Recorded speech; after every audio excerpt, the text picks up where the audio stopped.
రావణ్ అనే జోసఫ్ గారిని అరెస్ట్ చేసిన విషయం అందరికీ తెలిసిందే. అయితే నిన్న రాత్రి మన జడ శ్రవణ్ బాగా న్యాయవాదితో పోరాడి బెయిల్ తెప్పించాడు.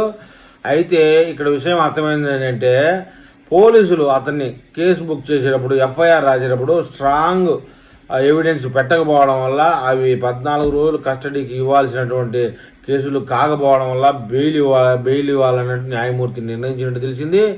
అయితే బెయిల్ వచ్చిన వెంటనే తర్వాత మళ్ళీ అరెస్ట్ చేశారు. అంటే హోంమంత్రి మన లోకేష్ బాబు, పవన్ కళ్యాణ్ ఈ కేసు మీద చాలా చురుగ్గా పనిచేస్తున్నారు. మొన్నటి వరకు వేస్ట్ హోంమంత్రి సునీత గారు కూటమి ప్రభుత్వం అది మంచి ప్రభుత్వం, మెతక ప్రభుత్వం అని చెప్పుకుంటా ఉన్నప్పుడు ఈ కేసు విషయంలో చూస్తే ప్రభుత్వం మాత్రం కొంచెం చురుగ్గానే వ్యవహరిస్తుంది.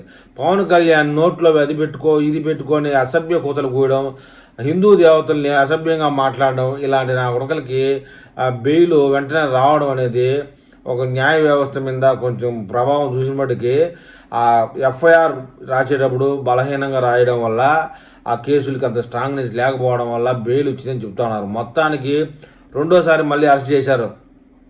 ఇతనికి పోలీస్ స్టేషన్లో చేయాల్సిన మర్యాదలన్నీ చేసి సక్రమంగా ఇక మర్యాదలు చాలు, వీడు నోరు తెరవాలంటే భయపడి చావాలి అన్న విధంగా ట్రీట్మెంట్ ఇచ్చిన తర్వాత వీడిని బయటికి పంపుతామని చెప్పేసి మామూలుగా ఆడ పోలీస్ స్టేషన్లో పిఠాపురం పోలీస్ స్టేషన్ దగ్గర జనసేన కార్యకర్తలు, అటు కూటమి కార్యకర్తలు పోలీసులతో రిక్వెస్ట్ చేస్తున్నారు, వీడిని బయటికి వదిలేస్తే మీరు మళ్ళీ ఇంకోసారి హిందువుల మీద, ముఖ్యంగా పవన్ కళ్యాణ్ మీద, త్రిబుల్ మీద మాట రాకూడదు, వీడు మీరు ఏం చేస్తారో మాకు తెలియదు, సమాజానికి వీడు ఇబ్బందికరంగా లేకుండా ఉండే విధంగా తయారు చేసి బయటికి పంపండి అని చెప్పేసి చెప్తున్నారు.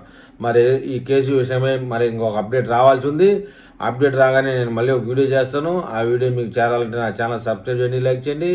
మీరైనా తెలపాలంటే కామెంట్ రూపంలో తెలపండి.